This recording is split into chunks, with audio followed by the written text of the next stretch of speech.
Hola amigos, ¿cómo están? Televidentes, oyentes, seguidores, cibernautas que siempre están pendientes de las redes de Café con Voz y que los viernes nos acompañan acá en Enfoques con Luis Galeano, esta mesa virtual que semana a semana ponemos delante de sus ojos y oídos para hablar de las noticias que han ocupado titulares y la atención tanto en Nicaragua como en el mundo durante los últimos días. Estamos fuera de nuestro estudio, pero siempre con la mejor disposición de comunicarnos con ustedes para llevarles hasta sus hogares siempre las noticias y la información que usted quiere saber de lo que está pasando en Nicaragua y el mundo. Hoy es viernes 6 de marzo del año 2026. Le agradecemos muchísimo siempre su sintonía, sus me gustas, compartirnos y esa enorme audiencia que a cada programa de Café con Voz y a cada programa de enfoque ustedes nos dispensan. Como les prometí ayer, un panel de lujo. El doctor Bell está siempre libre. Nos está haciendo falta el doctor Bell, pero anda en gestiones personales. Y le agradecemos muchísimo siempre a él la disposición que tiene cuando nos acompaña en el programa de enfoque semana a semana. Pero hoy tenemos, pues, resintiendo la ausencia del doctor Bell, un panel que usted no puede perder de vista a partir de ahora. Le damos la bienvenida a nuestro colega periodista, director de Artículo 66, Álvaro Navarro, a quien le agradecemos que nos acompañe hoy en Enfoques. Álvaro. Muchas gracias, Luis. Siempre es un gusto poder estar aquí con ustedes. Gracias, Álvaro, por estar en la disposición de acompañarnos en este programa. Douglas Castro es sociólogo, miembro de la Alianza Universitaria Nicaragüense. Le damos la bienvenida a Douglas y le agradecemos también esta comparecencia en Enfoques. Muchas gracias a vos, Luis, y un gusto siempre estar aquí con tu programa y compartir con el panel. Creo que vamos a tener una conversación muy interesante. Gracias, Douglas. Miguel Mora Barberena, director honorario de 100% Noticias y quien ya nos acompaña prácticamente semana a semana. Le damos la bienvenida porque Miguel está siempre dispuesto a darnos sus puntos, sus enfoques en cada programa al que lo invitamos. Miguel. Claro que sí, siempre a disposición, colega y amigo Luis Galeano. Vos sabés, contás conmigo para siempre turno al bate y me siento ahora en este programa más en Cuarto Poder que en Enfoque. Todo lo que estábamos aquí, estábamos en Cuarto Poder, ¿verdad? En algún momento. Gracias. Saludos, Lula, un gusto saludarte, tenía rato, y también a Álvaro. Gracias, Miguel. Gracias, Douglas. Gracias a los tres amigos que estamos a punto de iniciar esta conversación. Creo que el tema de la situación que se vive en Irán luego de que Estados Unidos e Israel decidieron atacar, ¿verdad?, a la dictadura teocrática en Irán.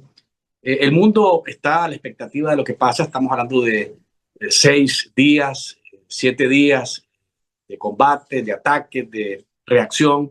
Pero creo que más allá de eso, nos interesa a nosotros como nicaragüenses hablar de lo que está pasando en Nicaragua y la reacción que está teniendo el régimen Ortega Murillo alrededor de esta temática. ¿Por qué? Porque estamos hablando de, se supone, de un régimen hermano, de revoluciones gemelas, de una cercanía particular de acuerdos que están firmados para colaborar en lo tecnológico, en lo comercial, en lo político y bueno, hasta en lo militar, sin decirlo o sin firmarlo en papeles, pero en lo militar, porque el enemigo, entre comillas, para Irán y para Nicaragua es el mismo, el adversario es el mismo, es Estados Unidos. ¿Cómo han visto a Rosario Murillo, particularmente durante esta semana? ¿Cómo lo han escuchado? Porque desde mi perspectiva, estamos viendo a una mujer y escuchando a una mujer que parece que está en una especie de culto todos los días ahora, porque habla de Dios para arriba, de Dios para abajo, la paz para arriba, la paz para abajo, concordia para arriba, concordia para abajo.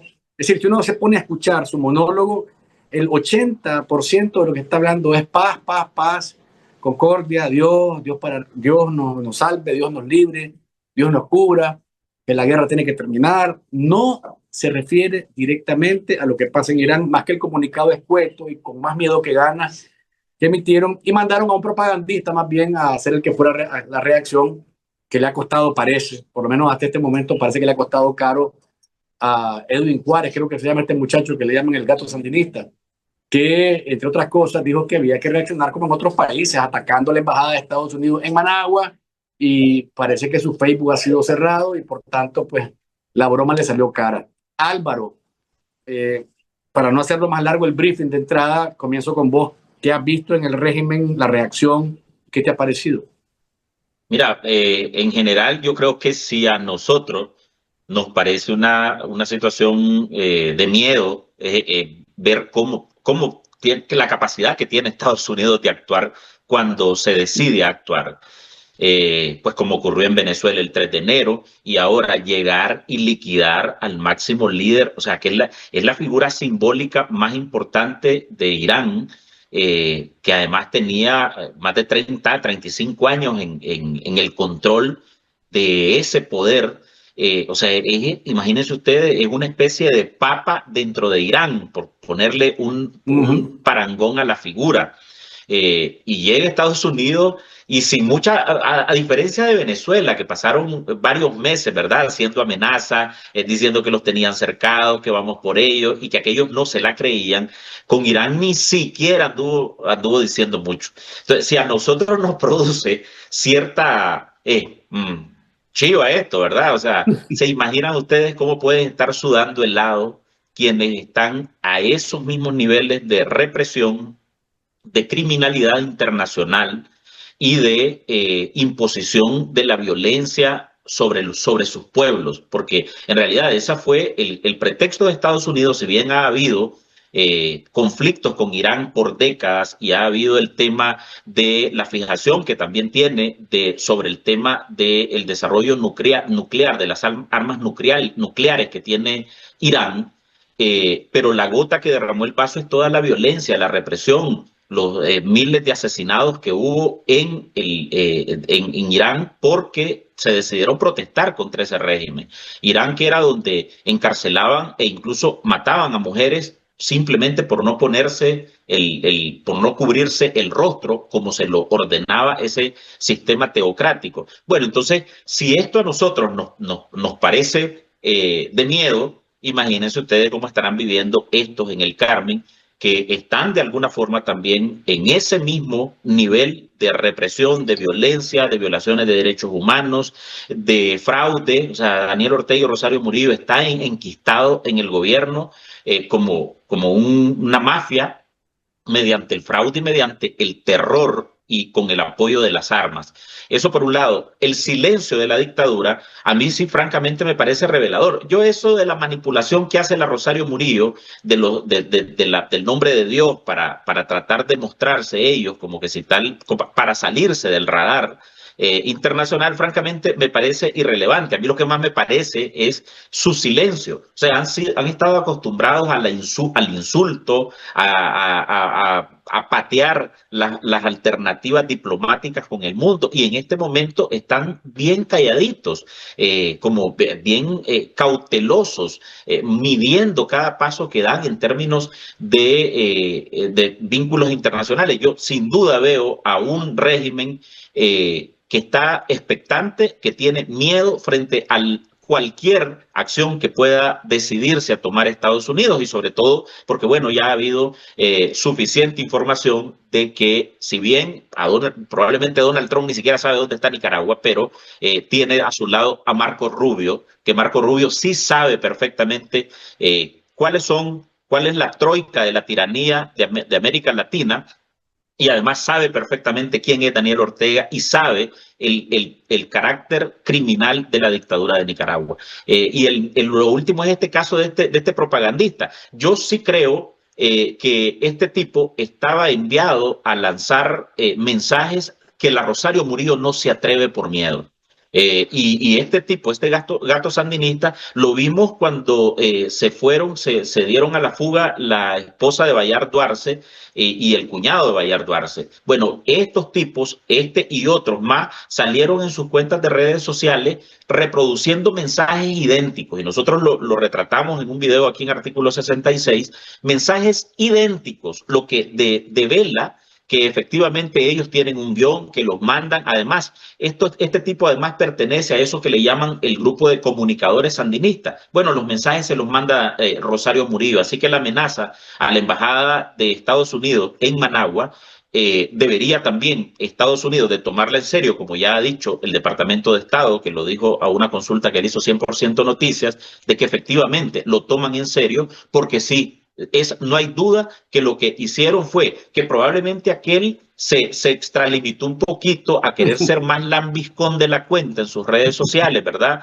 En cuanto a la amenaza, pero sin duda que los mensajes están coordinados plenamente por la oficina de la Rosario Murillo.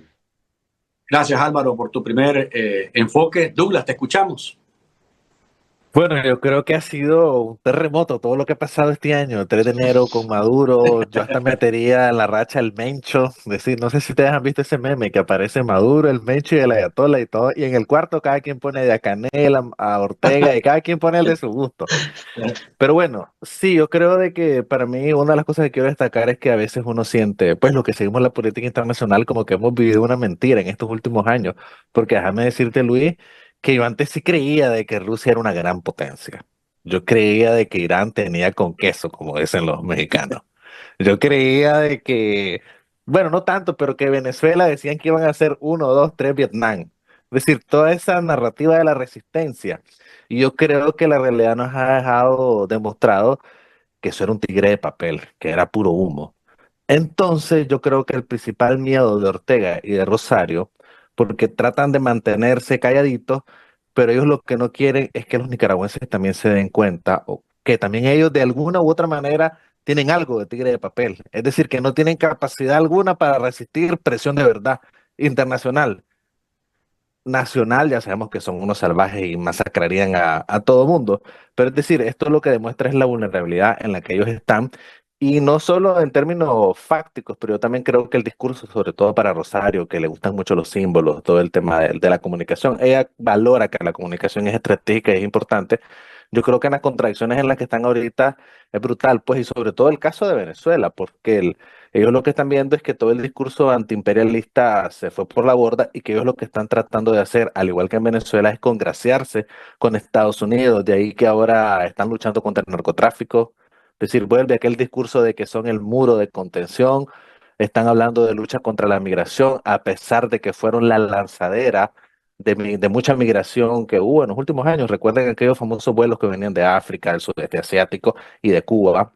Entonces ellos ahora se están volviendo a todo ese discurso que prácticamente lo que dice es: nosotros garantizamos los intereses de Estados Unidos en Nicaragua, porque Estados Unidos no quiere más migración, ni quiere narcotráfico.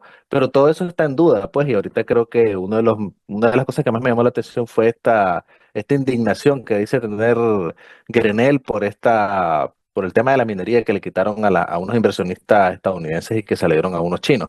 Entonces yo creo que ellos están en mucha vulnerabilidad, y ellos, más que nosotros, sí creen de que pueden haber cambios drásticos, pues, porque a mí no me cabe ninguna duda de que si todo va bien en Venezuela, si todo va bien en Cuba, aunque eso no es fácil, claramente Nicaragua está en la lista. Es decir, hay que ser honestos, no somos prioridad, pero sí somos parte de una lista.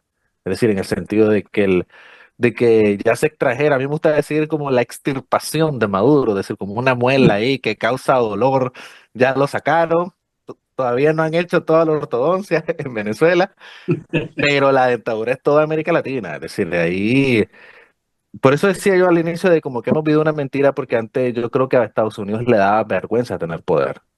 Es uno de esos imperios raros que ha sido como muy escrupuloso. Ojo, no estoy diciendo de que Estados Unidos tiene que ser el dueño del mundo ni nada por el estilo, pero uno no anda viendo a los mismos persas avergonzarse del imperio persa, a los turcos del imperio otomano. Es decir, si tenían poder lo utilizaban, ya ni digamos los rusos. Entonces yo creo que ahorita Estados Unidos, y esto lo dejo aquí, mucha gente hace las cuentas alegres de que, bueno, Trump puede perder las de medio término, que no hay que se reelijan los republicanos, pero yo creo que hay un cambio en Estados Unidos, que incluso los demócratas no darían mucha vuelta atrás a algunas cosas, porque ¿qué sustento tendría, por ejemplo, un enfoque como el de Juan González, de darle al EXAP, dar un montón de concesiones a cambio de nada en una nueva realidad, cuando ya la gente dice: pero si ustedes tienen un poder que es incontestable, ¿por qué son tan suavecitos? Yo creo que eso es un cambio estructural, y eso es lo que más le preocupa a personajes como Ortega y a Cuba y a Venezuela.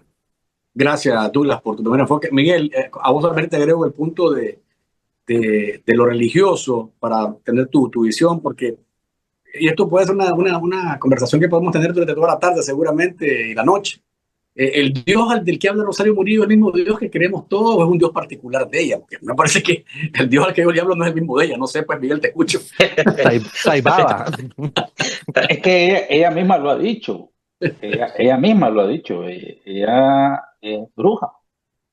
Y hace convenciones de brujos. Y agarra los palmes e invita a brujos de todos lados. Eso cree ella, ¿no? En la brujería, en el satanismo. En su propia casa, en su familia, en el gobierno. Todos esos árboles de la vida son expresión clásica. Y la estrella del pentagrama, solo busca en Google qué significa y qué es lo que significa todo lo que se pone encima, incluso los vestidos, los colores, todo eso tiene significación de lo que se conoce como la brujería, ¿no? Entonces, no sé, y si nosotros somos cristianos y leemos la palabra de Dios, una abominación, dice Dios, la brujería ante él, vomita, así dice, vomito, es una abominación para él, la brujería. Entonces, tal vez le estará orando y reconoce que existe un Dios, pero Dios es para él. Lo que ella hace es abominación. Dicho esto, en términos espirituales, que está bien decirlo, no es su Dios, ella le sirve a otros dioses menores, pero creo que él también lo ocupa como una arma política de metamorfosis cínica. O sea, después de ser la que hay que matar, cuántos improperios, cuántos descalificativos, cuántos asesinatos, cuánta crueldad, incluso ahorita ejerce esta señora con su poder, y siempre lo ha dicho y se ha ufanado por eso. Entonces, ahora es una santa e inocente paloma, ¿no? Que vive una mujer piadosa, que vive orando y pidiendo por la paz. No pide perdón todavía, pero como están pidiendo ya los chavistas, pero ella pide por la paz, paz, paz, paz. Ella no quiebra ni una taza, ni el Frente Sandinista ha hecho absolutamente nada. Entonces, esto es también parte de la operación Cuzuco.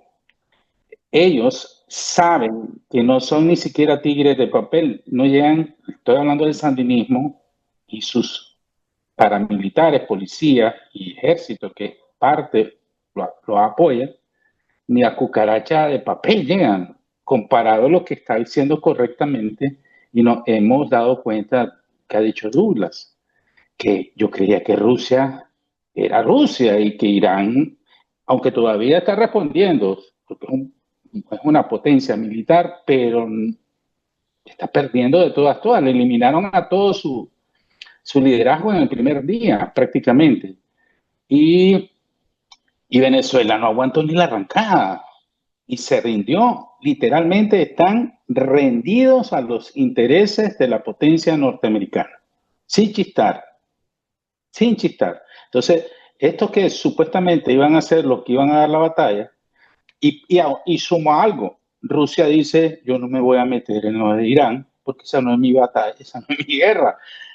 Los dejó morir a Siria, a Rusia, a Cuba y a Venezuela y a Irán, que sí son aliados militares de verdad, y me imagino de relaciones de energía, de hidrocarburos, petróleo, etcétera, pues los está dejando morir.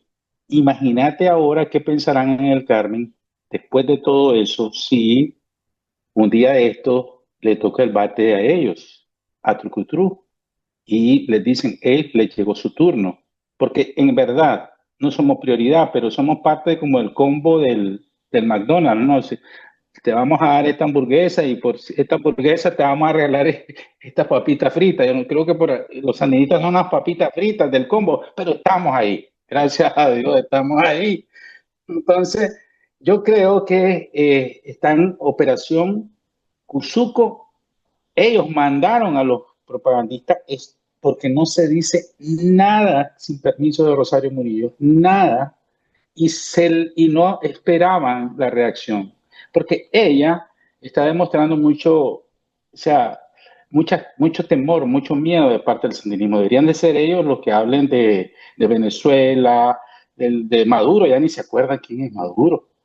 Cuba, no han dicho nada de Cuba, y de Irán fue pues, un gallo gallina. Eso desmoraliza a los supuestos sandinistas que con piedras, como Andrés Castro, van a agarrar los F-35 y los van a bajar en docenas, ¿no? Entonces dicen, para levantar la moral, salga propagandista, Terian sandinista, y digan que van a quemar. Y no creas que, que se pasaron. Ellos piensan que lo que está pasando en la reacción de Irán al atacar embajadas, objetivos civiles, no solo de Estados Unidos, sino de los aliados de Estados Unidos, pues eso tiene que pasar. Y eso debería de pasar en Managua también. Pero llega un momento en que reacciona el imperio que tanto han llamado, y cuando simplemente les dicen, hey, ¿y eso? Inmediatamente el pobre gato sandinista le cortan la cabeza, lo agarran de la cola y lo exhiben, porque no solo no aparece ya no está en el trabajo que lo contratan ya, y probablemente aparezca en el chipote, porque eso es un delito lo que hizo, y un delito de seguridad nacional, no solo para Estados Unidos, sino para Nicaragua y su pueblo, porque imagínate las represalias, Luis. Claro que sí, estamos hablando de una situación compleja para la misma dictadura que primero, como decía Álvaro, manda a su propagandista a decir lo que murió, no se atreve a decir. Y él termina pagando los platos rotos de cumplir con las órdenes, pero es complejo. Es por eso que las mafias y las dictaduras, a los peones más, o al perro más flaco se les terminan de pegar las pulgas, y en este caso es al gato más flaco que se le pegó las pulgas y ahí está ahora desaparecido. Ahora, en medio de toda esta situación, Douglas, Álvaro, Miguel, hemos visto también otras señales de Estados Unidos hacia Nicaragua, y me voy a referir a dos cosas o a tres cosas en específico para que lo veamos en un solo abordaje del tema.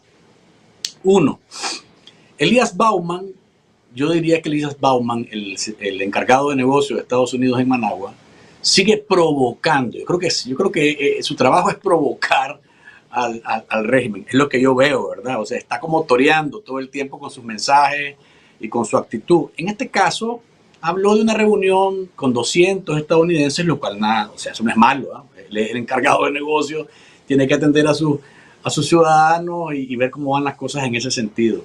¿Es necesario hacerlo público? No lo sé, y ahí es donde veo la provocación, porque él puede reunirse en secreto y no pasa nada, porque se reúne con sus ciudadanos y tranquilo, pero lo hace público. Y le dice a la dictadura, estamos aquí para defender los intereses de nuestros ciudadanos, escuchar sus inquietudes, respaldarles consularmente ante cualquier situación. Eso es uno.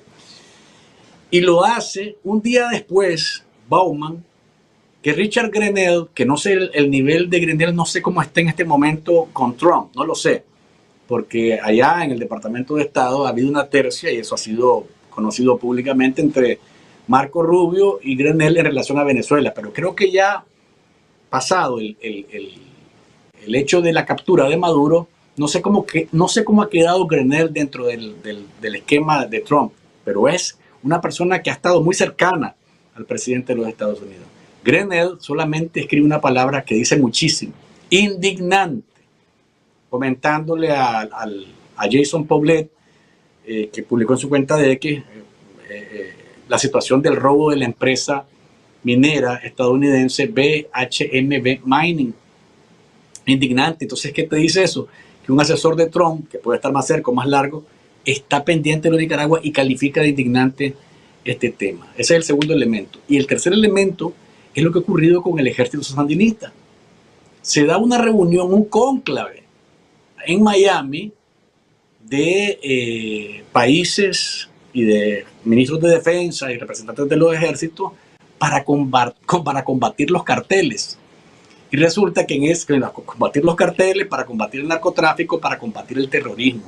Y resulta que en esa reunión, por segunda vez, el ejército sandinista brilla por su ausencia. Si así lo invitaron, que si no lo invitaron, que si lo invitaron y no fue. Eso sigue dentro del marco de lo que se puede especular. El hecho es que no estaban. Y le agrego, para terminar mi briefing y entrar al tema con ustedes, o escucharlos ustedes en el tema, la persona que Trump decide que va a estar como enviada especial para atender el tema del escudo de las Américas, que es lo que como se ha denominado esta alianza de Estados Unidos con los países socios y cercanos a la administración del presidente republicano, nombra a Kristi Noem, la secretaria de Seguridad Nacional, que puede ser el diablo con el sartén para algunos por lo que ha pasado con los migrantes, ¿verdad? Pero para otros puede ser una persona muy eficiente porque ha cumplido con lo que Trump quería, y eso depende de la visión. Pero Noem es una persona de línea dura y la ponen a ella a darle seguimiento al tema de los carteles, el narcotráfico, el terrorismo, con Marco Rubio y con Pete Hegseth como sus personas encargadas de trabajar conjuntamente. Comienzo con vos, Douglas, esta ronda. ¿Qué te ha parecido esto, que es un briefing, Mira, como te digo, de cosas que si las miramos en conjunto son mensajes tras mensajes y la situación se pone cada vez más color de hormiga? fíjate que sobre Bauman, yo creo que es similar a lo que está haciendo Mike Hammer, que es el embajador en Cuba, que para mí es como cuando decían en el barrio, andan jochando y diciendo en el que escupa primero. Así, literalmente, no me cabe ninguna duda. Y una cuestión que a mí me llamó la atención cuando Bauman sacó ese tema de que se reunió con varios estadounidenses y que anda reuniéndose con personas, es que no sé si ustedes vieron, no sé si fue noticia, pues, pero yo sí me di cuenta y lo vi, de que las otras embajadas, por ejemplo, la embajada de Francia canceló la francofonía, se canceló la noche argentina. Entonces, como que la estrategia de Ortega es desquitársela con las otras embajadas, con la Unión Europea, con España y con los demás, porque no puede hacer nada contra la de Estados Unidos, porque ellos no han respondido de ninguna manera. Es decir, eso para mí, no sé si es casualidad, pero pasó al mismo tiempo. Y para mí ese es como el punto. Y para mí tiene mucha relación con lo que pasó con España también, porque uno diría, sí, son gobiernos que más bien no han sido duros con la dictadura y con ellos son con los que se ensañan, pero con el que sí realmente le está poniendo una pistola en la cabeza, están bastante seditas, también como se dice. El tema de Grenell, bueno, yo sí creo que Grenell sí es una persona bastante influyente en Venezuela y para muestra un botón, es que la línea de Grenell siempre en Venezuela fue una línea de que se necesita hacer un cambio desde dentro de la dictadura y que la dictadura, si se va a desmontar, que la desmonte en la misma dictadura. Grenell es por eso que tiene muchas tensiones con la línea más beligerante de la oposición venezolana, en este caso particular con María Corina. Así que si yo fuera un miembro de la dictadura de Nicaragua, me darían terror esas palabras de indignante que dijo Grenell. Y además que es una persona que lo que sobre todo le interesa son los negocios. Yo creo que ahorita Estados Unidos está con la lógica de que puedes jugar con el santo, pero no con la limosna. Meterte con eso es bastante peligroso en el caso de la política de Estados Unidos. Y sobre el tema de esta cumbre, bueno, alguien con maldad te diría, bueno, esa es una cumbre para luchar contra el narcotráfico. Es decir, ¿cómo, cómo vas a invitar a los que están a favor del narcotráfico?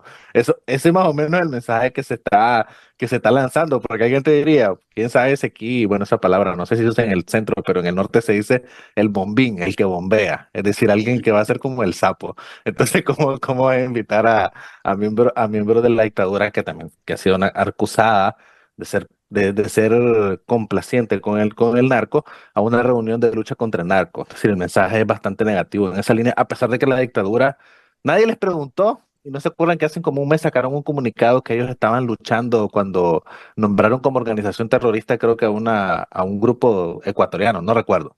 Sí, la dictadura comenzó a Colombia. sacar un colombiano. Ah, sí, al cartel, a la gaitanista, al cartel del Golfo, que le dicen, no me acuerdo cómo le llaman ahí en, Exacto, en, exacto. en Colombia. Es decir, de la nada sacó un comunicado que ellos están en contra del narcotráfico y no sé qué, pero es mandando ese mensaje. Pero ahorita la respuesta es esa que vos decís. Y sobre Cristina Owen, yo creo que es dura. No me cabe ninguna duda de que va a tener una acción bastante dura, beligerante, porque le gusta. Vamos a ver qué va a suceder, pero yo creo que este año pinta bastante negativo para la dictadura y sobre todo para Rosario, porque recordemos que las elecciones y la fachada o la farsa que ellos van a querer hacer en el 2027, Rosario Murillo no deja de tener la tentación de ser la sucesora ya. Lo que se estipula, lo lógico es que una vez que muera Ortega, ella hereda el poder. Esas son las cuentas alegres que ellos hacen. Pero a ella le gustaría antes, pero con este escenario, peor. Entonces yo sí creo que hay mucha incertidumbre alrededor de la dictadura y bueno, ojalá pues que pasen cuestiones positivas, pero se necesita más. Yo creo que es positivo el ambiente actualmente, pero se necesita un poco más y ubicar a más a Nicaragua en esa discusión, como dice Miguel, que me gustó. Es decir, hay que aspirar a hacer la Coca-Cola con refil, no solo ahí la cajita para mí, la cajita o la papa frita o la salsa de tomate, es decir, algo más importante porque también decir, Ortega ha jugado con esa narrativa de que Nicaragua es como una especie en Centroamérica, de hub de los intereses chinos, de los intereses rusos. Entonces, yo creo que es importante pues de que Nicaragua se ubique más en la agenda internacional. En el caso de Estados Unidos, por ese tema de interés de seguridad que ellos tienen, pero bueno, a nosotros que lo que más nos interesa es la democracia y los derechos humanos, tratar de hacer un esfuerzo para que esté en la agenda. Gracias, Douglas. Miguel, te escucho. Te escuchamos. Sí, a propósito del combo, hace pocos minutos, el presidente Trump acaba de decirle a CNN que reiterar que Cuba va a caer y que incluso va a mandar a Marco Rubio a hacerse cargo de la transición, porque están, Dios mío. según su palabra, a punto de caer. Quieren negociar, dice Trump. Si lo dice, pues antes del 3 de enero vos hubieras dicho, pues quién sabe, puede hacer. O antes de Irán, puede ser, no puede ser, pero en este caso, Cuba esta semana estuvo prácticamente sin energía eléctrica y no tiene combustible. Algo saben, y me imagino que saben, y el factor Rubio debe saber más, y el lobby poderoso cubano en el Congreso, por supuesto que está súper Es más, Miguel, enterado. solamente para, Sí, Miguel, sí, solamente para hacer un paréntesis y darte la palabra nuevamente. Ayer que estuvo pues con Messi, Trump y con todo el equipo ahí del Inter de Miami, oye, ahí dijo que en 2 semanas, dijo Trump, veremos qué pasa con Cuba. O sea, estamos hablando de 15 días y las cosas pareciera acelerarse y el panorama complicarse muchísimo más a la gente en el Carmen. Miguel. a eso voy. En el combo, ¿cuál sería Cuba la Coca-Cola en refil? Porque no tiene ni bombas nucleares como Irán, o petróleo, como el que ya tiene en control de Estados Unidos, pero sí esa espina y esa amenaza, esa deuda histórica que tienen los norteamericanos, los cubanos con los norteamericanos por haberlos puesto en amenaza nuclear, pues no se la perdonan. Y la forma es invadirlo con capitalismo. ¿Qué espero? Parece que va a haber una toma gradual. El efecto del combo Venezuela, el sistema, la metodología venezolana, que también dice Trump quiere aplicar en Irán, no veo cómo, pero dice que puede pasar. Casi siempre eso de que ahora se ha puesto como meme, ¿no? La DELSI. Ahora ya no, la DELSI sinónimo, la traidora que entrega la cabeza y que asume y que tiene que obedecer a Estados Unidos para transformar un sistema político, económico, de cualquier dictadura, desmantelar la dictadura. Entonces, creo que si Nicaragua, ¿qué país le queda a Nicaragua físicamente en el continente que lo apoye? Aunque ellos tampoco ya están también ya están traicionando a Cuba, porque no han dicho esta boca es mía, como antes, conforme al bloqueo, con respecto al bloqueo petrolero.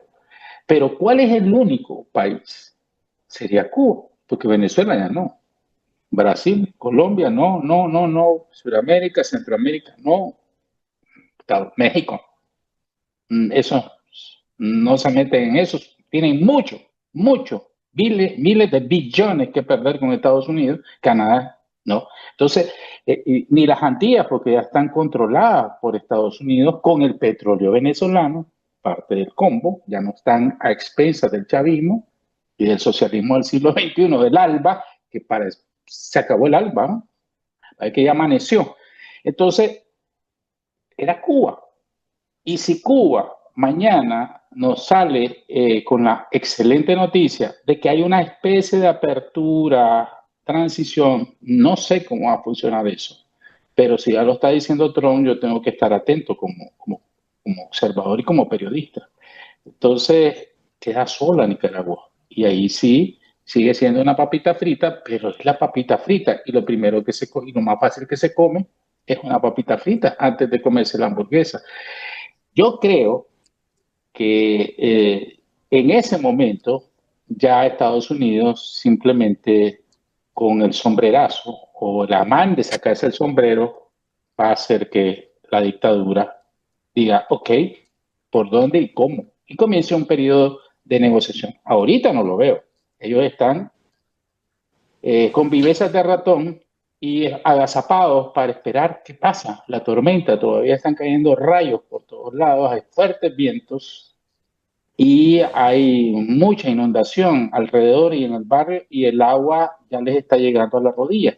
Cuando les llega a la cintura o al pecho, entonces ahí sí va a haber otro escenario, Luis. Gracias, Miguel. Álvaro, para escucharte, solamente leyendo uno de los mensajes que escribió el padre Edwin Román, que está bastante activo en sus redes sociales, decía, una llamadita de 5 minutos de Trump al Carmen y todo cambia, una llamadita directa, o sea, y en estas circunstancias no es exagerado, Álvaro, pensar en algo así. Te escuchamos. Mira, yo sí creo que efectivamente en este momento la comunicación con Washington está muy a nivel de mensajes, y de mensajes públicos, como decía Douglas, de las hochaderas, de ¿cómo se llaman? Los agregados de negocio, los encargados de negocios de las embajadas, tanto en Cuba como en Managua, están en sus anchas porque al menos están actuando con cierta libertad diplomática, pues que debería de ser normal en cualquier estado del continente, tomando en consideración además el poderío de Estados Unidos y la hegemonía económica y política de Estados Unidos, pero habían estado rezagados, con cautela, y eso pareciera que se ha disminuido un poco a partir de que las dictaduras se dieron cuenta de que, pues, allá arribita hay alguien que está un poco más dispuesto a hacerle la vida de cuadritos.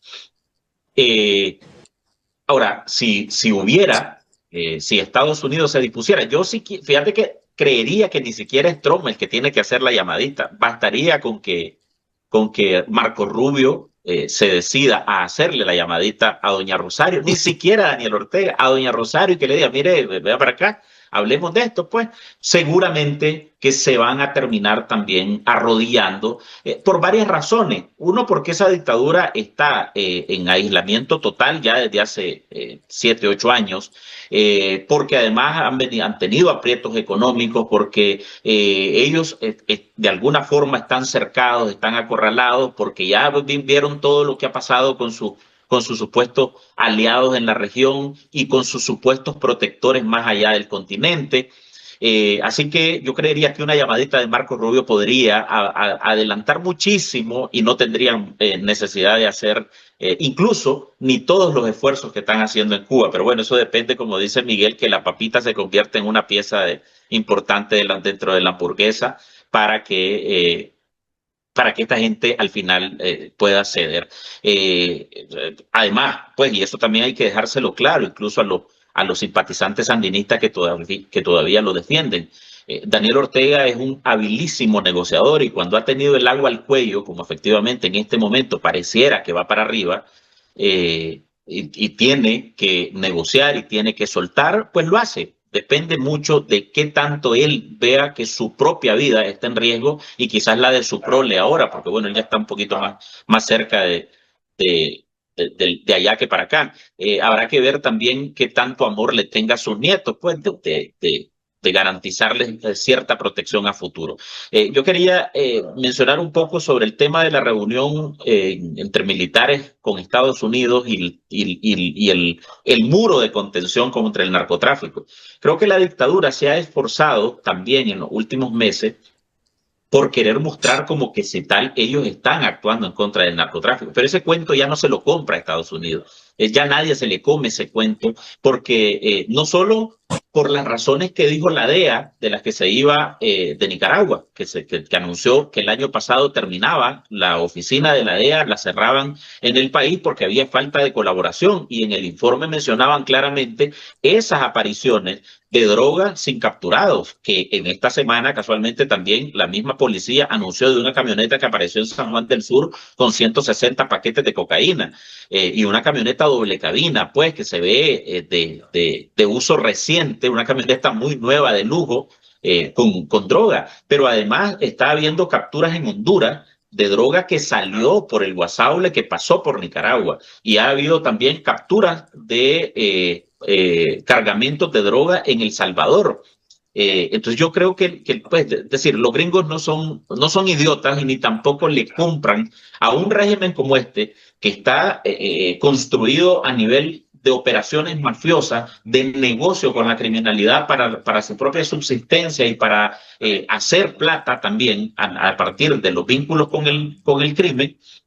Pues además de eso están dejándole las evidencias en esos cuentos construidos de que aparece droga de la nada o que la capturan más allá en la frontera norte, en los países del norte cuando van de paso, pues. Así que dependerá mucho lo que ocurra. Otra cosa que a mí en este momento también de repente me despierta un poco de la curiosidad a propósito de lo que decía la vez pasada el doctor Bell, de cómo con todas estas operaciones de Estados Unidos y cómo frente al terror de estas dictaduras y las acciones en contra de esos regímenes, también la comunidad internacional han visto cómo ha quedado al margen, relegada. En la ONU medio hubo una discusión sobre el tema de Irán, pero en resumen, no tiene, o sea, la comunidad internacional ha quedado totalmente excluida. El derecho internacional ha sido totalmente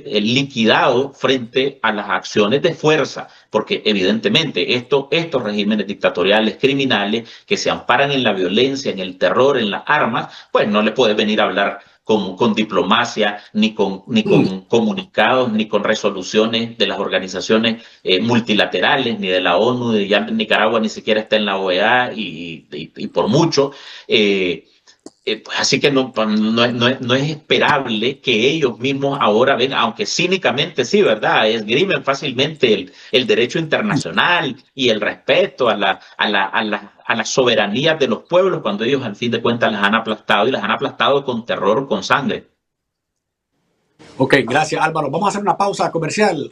Álvaro, Douglas, Miguel, y volvemos con otros temas que han sido noticia a nivel local e internacional acá en Enfoques con Luis Galeano, esta mesa virtual que semana a semana ponemos delante de sus ojos y oídos para que escuche de nuestros invitados, de nuestros colegas, de especialistas en temas específicos de políticos, de activistas, sus puntos de vista sobre lo que ha pasado en Nicaragua y el mundo a nivel de noticias. Vamos a la pausa y ya regresamos. En tiempos de censura, informarse es un acto de libertad. Llega la nueva aplicación de 100% Noticias, diseñada para dispositivos móviles imposible de censurar. Más moderna, más liviana, más poderosa que nunca. Tu experiencia será más ágil, personalizada e interactiva. Descubrí las nuevas funciones que te mantendrán siempre informado. Vos elegís qué querés recibir. Activa o desactiva alertas por categorías, política, migración, internacionales y más. ¿Sos de los que lee de día o de noche? Cambia entre el modo claro y oscuro en configuración. Infórmate en video con nuestros shorts en una galería estilo Reels, todo integrado en la app. Damos prioridad a temas claves: migración, economía, elecciones, desastres naturales, crisis políticas y coyunturas sociales. ¿Querés leer más tarde? Guarda tus noticias favoritas en Mis Contenidos y accede cuando quieras. Suscríbete fácil al boletín desde la app y recibí lo más relevante directo en tu correo electrónico. En Nicaragua somos la plataforma digital que se atreve a seguir innovando. 100% Noticias es el único medio nicaragüense con una aplicación móvil de alta tecnología, pensada para informarte con inmediatez, libertad, claridad y seguridad sin censura. Descárgala hoy mismo, disponible en App Store y Google Play. Informarte es tu derecho. Defenderlo, nuestra misión. 100% Noticias, con primicias a toda hora.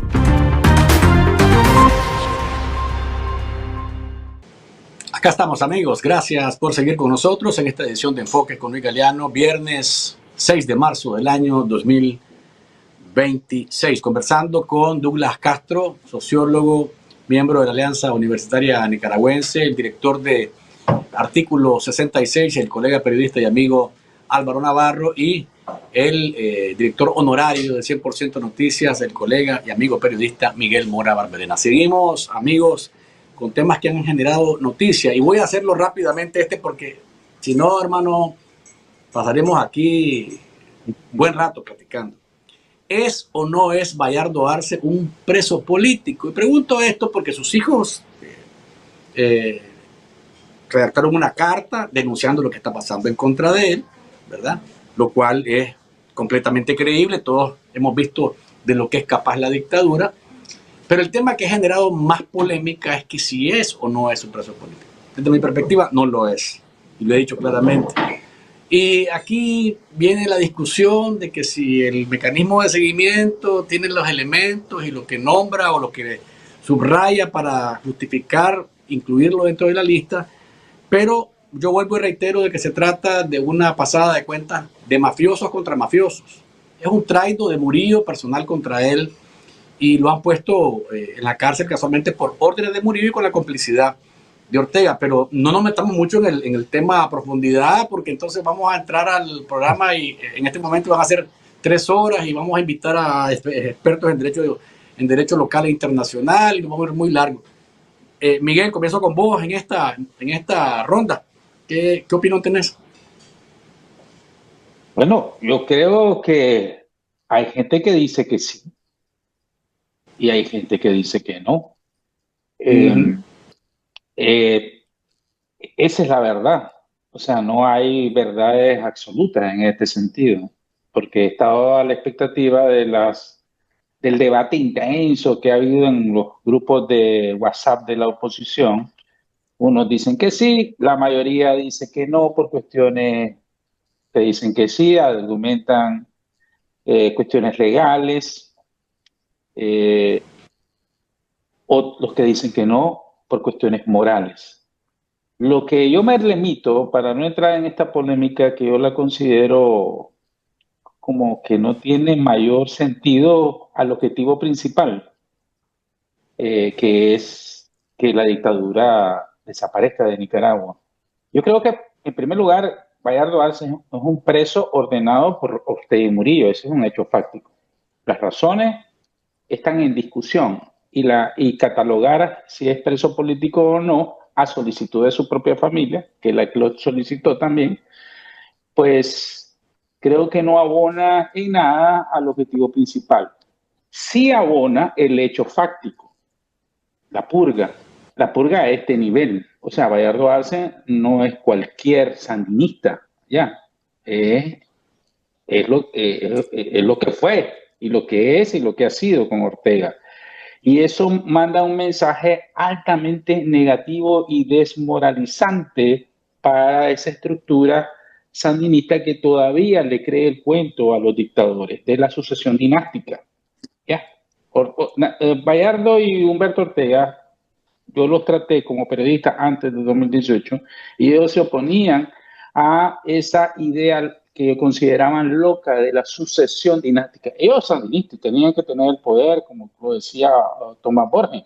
O sea, todo se puede perder menos el poder y hay que hacer todo para no perderlo. Sí, pero no pensaba en una sucesión dinástica. O sea, Daniel Ortega, Rosario Murillo, sus hijos, sus nietos, eso es supuestamente para Humberto Ortega, me lo decía incluso en Cuarto Poder, o previo tal vez en conversaciones a Cuarto Poder, a salir al aire, que eso era ser antisandinista, porque el sandinismo es antidinástico, porque se opuso, supuestamente, lo argumentaba, a una dictadura dinástica.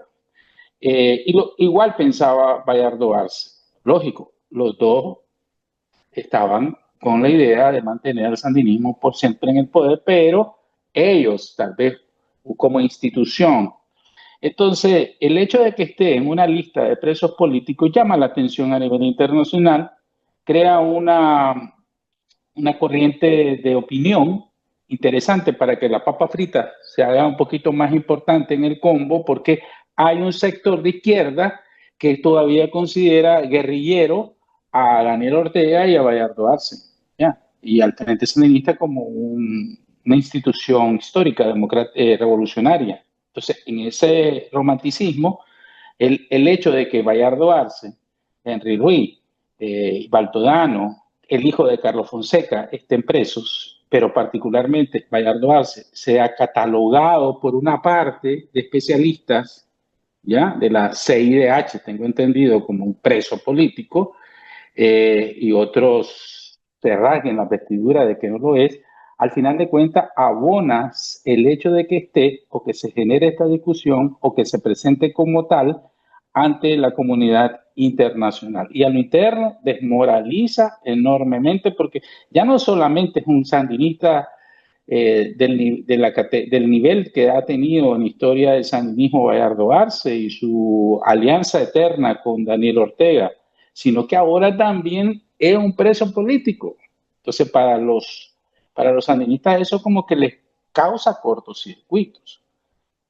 A los sandinistas históricos hablo. Entonces, yo creo que no meterse a la discusión de que si es o no es, el hecho es que ya lo metieron, ahí está en la lista y es reconocido por la CIDH.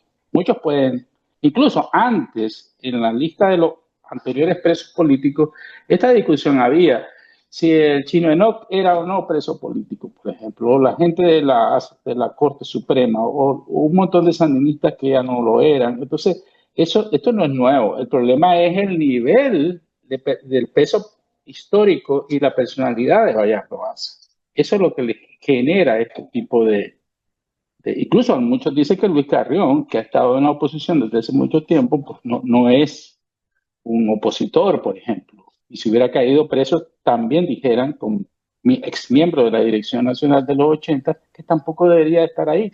Pero el hecho es que está, okay. Y ese es el punto, Luis. Miguel, ya voy a dar la palabra a Douglas y a Álvaro, pero no quiero soltarte a vos por dos cosas. Primero, porque no es la CIDH la que ha reconocido a Bayardo Arce, es el mecanismo de seguimiento de personas presas y presos políticos en Nicaragua, ¿no? Eso es uno. Y lo otro es, vos que fuiste efectivamente una persona llevada a la cárcel por adversar con tus ideas, con tu trabajo, a la dictadura, por pararte fuerte y arriesgarlo todo, te sentís bien que de pronto te pongan en el mismo nivel de Bayardo Arce, que nunca adversó a la dictadura como tal, que se enriqueció de su trabajo a través de múltiples mecanismos de corrupción, que le sacó el mayor de los provechos al Frente Sandinista en el pasado, en el pasado anterior, en el presente más cercano. O sea, lo que para mí es insostenible y que incluso es una falta de respeto para vos como un preso político excarcelado, es que los pongan al mismo nivel. Que si Bayardo Arce es pesado, que si no es pesado, que si eso para mí no es lo más relevante. Es el irrespeto al que sí ha sido adversario político y que ha asumido las consecuencias de pararse a la dictadura de verdad, porque Bayardo Arce no se le ha parado a Daniel Ortega, se le paró a Rosario Murillo en algún momento, pero Ortega no, era pinche y pinche hasta que Ortega lo traicionó y le dice a Rosario Murillo, bueno, hace con él lo que vos querrás también, solamente no lo maté de momento. Miguel. Sí, el mecanismo que puso a Bayardo Arce está respaldado por la CIDH. O sea, la lista existía antes de Bayardo Arce, ha existido siempre. Y ese lo reconoce, o sea, le da el aval, se llama, la CIDH. Por eso te digo que este mecanismo no es cualquier mecanismo, pues, o sea, tiene su respaldo, y tiene su respaldo conforme a la Comisión Interamericana de Derechos Humanos. O sea, no es un grupo, vos y yo, que nos pusimos a hacer una lista, no. O sea, es por eso que te digo. No, yo reconozco el trabajo del mecanismo, lo he reconocido siempre. Pero además tiene el aval de la CIDH, o sea, la CIDH da por cierto. Yo discrepo de la visión que tienen sobre Claro. Ese es otro punto. Yo solo te estoy diciendo el primer punto de que no fue la CIDH. Sí, la CIDH da el aval, o sea, respalda lo que el mecanismo ha hecho. Y hasta el momento no ha dicho nada que contradiga la acción del mecanismo a la decisión de ellos de incorporar a Bayardo Arce en esta lista. Lo otro es moral, lo otro es moral. ¿Qué dice el mecanismo y la CIDH? Que sí, es verdad, uno puede ser un opositor, Yo fui 2 veces encarcelado por razones políticas. Tuve a lo largo de 2 años, 6 meses en el primero y año y medio en el segundo encarcelamiento, y fui un preso político. Ahora, hay otras cuestiones que hay. ¿Por qué la CIDH da el aval y este mecanismo que ha sido altamente respetado, y vos mismo lo acabas de reconocer, ha hecho muy buen trabajo, cometen estos errores, que podríamos decir morales? ¿Ya? Porque ellos sustentan que las pruebas contra Bayardo Arce son inexistentes. O sea, yo puedo decir, Bayardo Arce es culpable, yo sé que es corrupto, pero yo tengo que probarlo en un debido proceso. Entonces, que se robó $5.000 millones, ok, probámelo, ese es el debido proceso. El delito imputado no guarda relación con los hechos, también, $5.000 millones. ¿Vos crees que alguien puede robarse, una persona, $5.000 millones si no tiene un ejército, no se puede, una organización criminal de carácter hemisférico? Y las penas son exageradas y arbitrarias. Esos son disposiciones de la CIDH, del mecanismo, para ser considerado un preso político. Más algo importante, que el familiar que dice que se le violaron el debido proceso, ese preso está en peligro de morir. Y ponen como referente a Hugo Torres, preso político, y que no fue catalogado Humberto Ortega, pero sí fue por razones políticas. Humberto Ortega se opuso a la dinastía, ¿no? Lo dijo público, pues. Por eso en Infobae, con Fabián Medina, y después fue capturado, aislado de su familia, le violaron todos sus derechos constitucionales y murió en manos de su hermano, como Caín. Entonces, ese argumento es legal, ese es y el tuyo es moral. Yo digo, es un hecho, y no abona en nada el hecho de decir sí o no. Para mí, como periodista en este momento, y como preso político, lo importante es que ahí está, y está el debate, y es sano ese debate, pero que contribuye para llamar la atención a nivel, sobre todo de la izquierda latinoamericana y europea, pues yo creo que contribuyen algo a eso de las papas fritas, Luis. Gracias, Miguel. Álvaro, te escuchamos. Yo creo que este debate que se ha centrado alrededor de la petición de los familiares y el establecimiento del mecanismo de si es o no un preso político es uno más de lo que ya hemos visto en torno a de quiénes son los puros y quiénes son los no puros, y quiénes deberían de estar ubicados en la oposición y quiénes no. Es decir, no importa que si la gente se sale de los regímenes, si deja de estar apoyando a la dictadura, pues ya eso no importa, porque lo que importa es lo que hizo hace 10 o 20 años en su vida política. Yo creo que pues eso ya lo hemos visto, como mencionaba Miguel, el caso del Chino Enoc era uno de los más connotados, pero aquí mismo este caso, por ejemplo, a diferencia del de Bayardo Arce, su familia decidió guardar silencio. Y si ustedes recuerdan, cuando el Chino Enoc estaba preso, su familia, su esposa y sus hijos, supongo, más bien enviaron una carta a Rosario Murillo y a Daniel Ortega pidiéndole perdón y comprometiéndose a que el Chino Enoc, si se lo liberaban, ya no iba a volver a lanzarle las críticas a doña Rosario Murillo. Eso fue en resumen. A diferencia de esta, que es su familia la que lo pone en la palestra y que pide que se defienda como un preso político por las condiciones que ellos han esgrimido. Y aquí hay unos tecnicismos que yo creo que son también importantes tomarlos en cuenta en cuanto a la definición de si Bayardo Arce es o no preso político, porque como nosotros lo hemos dicho, evidentemente, y como decía Luis al inicio, evidentemente Bayardo Arce es un capo, miembro de un clan mafioso y que ahora se ha estado pasando la cuenta. Eso yo creo que es indudable, ni su propia familia lo va a poder defender nunca, porque ahí están pues los hechos y la historia de él.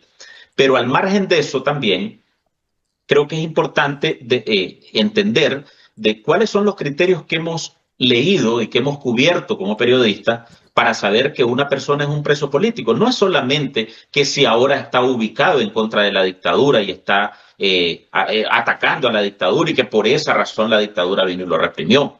Ha habido criterios sobre el debido proceso, sobre la falta de garantías, sobre las violaciones a derechos humanos, sobre las condiciones en las que los tengan en las cárceles, sobre el hecho de que no le permitan a su familia verlo. Yo creo que esos son criterios que también debemos de asumirlos para entender pues cuál es la categoría de cada persona. Ahora, como digo, todos estamos de acuerdo con que Bayardo Arce tiene cuentas pendientes, sobre todo en temas económicos, que deberíamos de conocerlas y que debería de ser juzgado por eso. El asunto es, en principio, que esta dictadura no es la que lo va a juzgar, ni la que va a dar garantías de que un proceso contra Bayardo Arce, en principio va a ser lo más justo para el país, para que se le devuelva lo robado por Bayardo Arce al país, ni tampoco garantías de que efectivamente lo que está haciendo es por justicia. Yo creo que ha quedado bien claro que sobre todo Rosario Murillo está, como dicen los chavalos, se está empajando en Bayardo Arce por un tema político. De eso no hay duda. O sea, hay ajustes de cuenta, hay desconfianza, hay el hecho de saber de que si Bayardo Arce podría ser un peligro para la sucesión de Rosario Murillo o de sus hijos. ¿Y esos son criterios políticos o no son? Pues por supuesto que son. O sea, eso ya no nos mete a los criterios criminales que son por los que de verdad Bayardo Arce debería estar procesado, justamente con debido proceso, con investigación, con transparencia. Nosotros deberíamos de conocer, por ejemplo, ese expediente de 5.000 millones de dólares y no los conocemos. ¿Y por qué no los conocemos? Porque eso no es justicia, porque eso es una dictadura la que simplemente lo tiene en el paredón y lo va a fusilar en el momento en que pueda. Y aquí esto mismo nos lleva también al tema de Humberto Ortega. ¿Fue Humberto Ortega un preso político? No, pues él mismo se definió así. Y se definió así porque su cuñada y su hermano lo metieron, lo encerraron en su casa primero y después lo llevaron y lo dejaron morir en un hospital. Entonces, ahora, ¿a que Humberto Ortega era opositor o que estaba defendiendo derechos humanos? Evidentemente no. Pero sí lo tenían preso por un criterio político de Rosario Murillo y de venganza política, de control y del afán ese de cuidarse de sus propios puñales, pues, que están dentro del sandinismo. Yo creería eso. Yo, francamente, me cuesta decir de que estoy de acuerdo con que Bayardo Arce es un preso político o no, pues honestamente no me atrevo. Sin embargo, yo digo sí hay criterios que efectivamente son los que hemos considerado para pensar que otra persona se haya opuesto o no a la dictadura fue encarcelado. Pues, por ejemplo, el caso de Álvaro Baltodano, que también está en la lista del mecanismo. Y que tampoco nunca fue opositor, hasta que lo vimos en público. Él era asesor presidencial de Daniel Ortega, después bajó el perfil y bueno, y al final apareció preso. ¿Y de qué lo están acusando? De lavado de dinero. Pero es básicamente el mismo patrón, a excepción que, como decía Miguel, pues Bayardo Arce es un pez más gordo que a la dictadura le conviene probablemente írsele con más garras y también, y hay que decirlo, a la causa de la oposición también le conviene porque pues por lo menos nos permite mostrar que si la dictadura ha sido cruel, implacable, criminal con la oposición y también lo está haciendo con los propios monstruos de su vientre, imagínense ustedes lo que les puede hacer a cualquier otro que no se mete en nada y que no tiene nada de poder, pero que todavía defiende a Daniel Ortega en el país. Gracias, Álvaro. Te escuchamos, Douglas, que te veo. Mira, yo me mojo.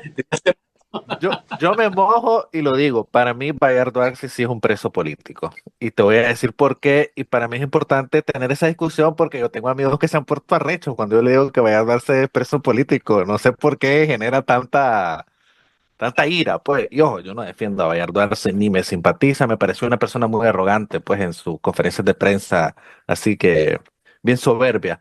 Pero ¿por qué? Porque para mí va a haber varias discusiones. Pues para ser preso político no tenés que ser opositor. Y voy a poner ejemplos quizás más graves. Por ejemplo, en Venezuela, Miguel Rodríguez Torres, que fue jefe de la inteligencia del chavismo, fue el que reprimió las marchas estudiantiles. Lo metieron preso y la CIDH lo consideró un preso político. Le dieron medidas cautelares, el famoso Foro Penal de Venezuela también. Y si nos vamos a la historia las dictaduras tienen presos políticos que son de su propio seno. Es decir, por ejemplo, el famoso aquel general Ochoa de Cuba, que hasta lo ejecutaron, fue por razones políticas, que estaba involucrado en el narcotráfico o algo por el estilo. Es decir, esta gente no está haciendo justicia, está pasando cuentas. Es decir, la motivación es política y por lo tanto no hay debido proceso y es pura arbitrariedad. Y así un sinnúmero de ejemplos, pues en Stalin, las purgas de Stalin a Trotsky fue un asesinato político.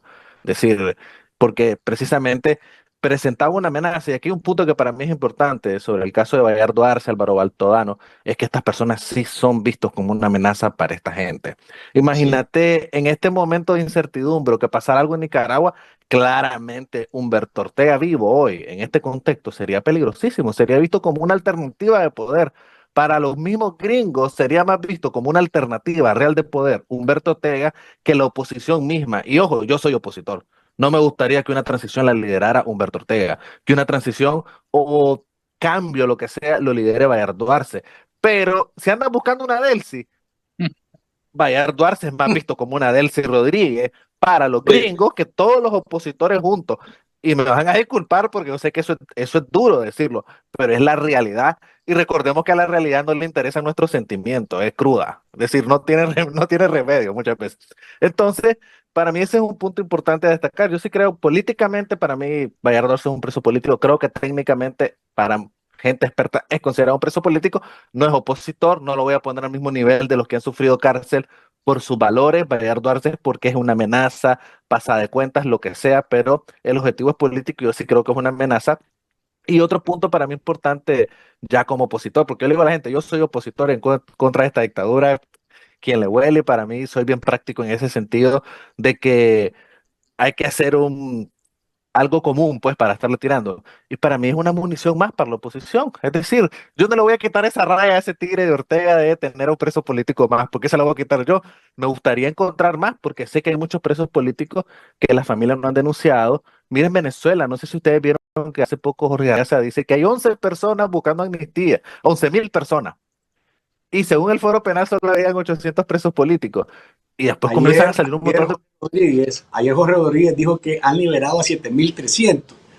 O sea, que han Brutal. alcanzado la amnistía a 7.300. Imagínense ustedes la dimensión de la persecución y la represión en Venezuela. Igual pasa en Nicaragua, en aún, nosotros no nos dimos cuenta de que habían presos políticos hasta que lo sacaron. Y la gente, no, muchas personas dicen, pero es que ustedes cómo no se van a dar cuenta, pero se lo llegan a traer el trabajo y la familia no le dice a nadie. Hay muchos casos de gente que no ha dicho que son presos políticos. Entonces, ¿por qué le voy a quitar esa raya yo a Ortega de que tiene no 300, no 200, sino que 201? Porque hay más gente. Entonces, para mí, como te digo, yo soy bien práctico en ese sentido y trato de apartar de si me cae bien o no me cae bien un Bayardo Arce y nunca lo voy a poner al mismo nivel de un opositor frontal, pero yo creo que hay que ser bastante crudo. Y para mí, Trump, el factor Trump, del cual soy bastante crítico también, es un baño de realidad. Es decir, Trump ha sido un baño de realidad para todos. Yo creo que hay que entender que las transiciones, los cambios políticos son bastante complejos y un punto que para mí quizás lo más preocupante es que, por ejemplo, en el caso de Venezuela, el gran argumento de gente como Richard Grenell o toda esta gente que está alrededor de Trump es que la oposición es muy radical, que no puede garantizar una estabilidad, que no puede garantizar una transición. Entonces yo creo que también como estrategia política de la oposición es que hay que demostrar de que hay posibilidad de un cambio y que después de Ortega no viene el diluvio, todo lo contrario de la estabilidad. Y es por eso que también creo que en determinado momento estratégicamente también esos pleitos muy encandilados, porque como les decía, yo tengo varios amigos que se ponen arrecho cuando les digo, para mí Gallardo es preso político. Eso es lo que nos hace ver es que, puchica, esto se pelean solo por decir si si Humberto, Bayardo, el Chinonox son presos políticos, ¿cómo van a ser gobernando? Ya, manejando una transición que es más compleja y que hay que tomar decisiones difíciles. Entonces, bueno, y ahí lo dijo, pero te digo, y me van a fusilar, yo sé que va a salir en Twitter y varias personas van a agarrar este pedacito. Douglas dice que Bayardo es preso político, y ay, perdónenme. Hay Bueno, otro ok. factor, Luis, hay otro factor solo, la Adelante, Miguel, conspiración. adelante. Es que escuchar me vino esto, la conspiración. Los sandinistas son conspiradores. Y Humberto conspiró, Baltodano conspiró. Hay otros conspiradores que están, no quiero entrar más ahí.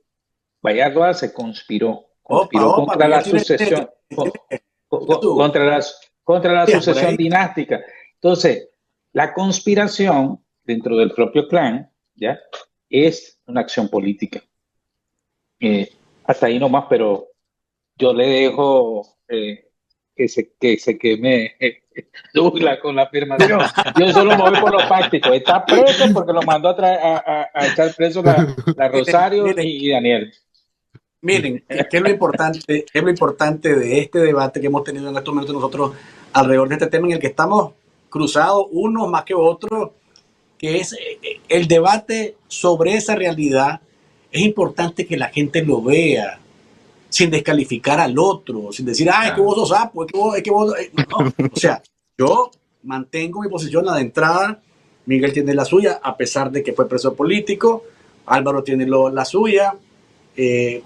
Douglas igual. O sea, de eso se trata. Y la gente creo que comprende que no se puede caer en el tachar al otro de X o de Y, porque no coincidimos, porque lo que procuramos casualmente es construir un debate que sea positivo, que sea propositivo y que muestre madurez en todos los sentidos. Y creo que de eso se trata un programa como este, cuando entramos en temas tan encendidos y tan contrariados como el que acabamos de abordar. Sigo con el último tema nacional para después rápidamente abordar lo internacional en Venezuela y Cuba.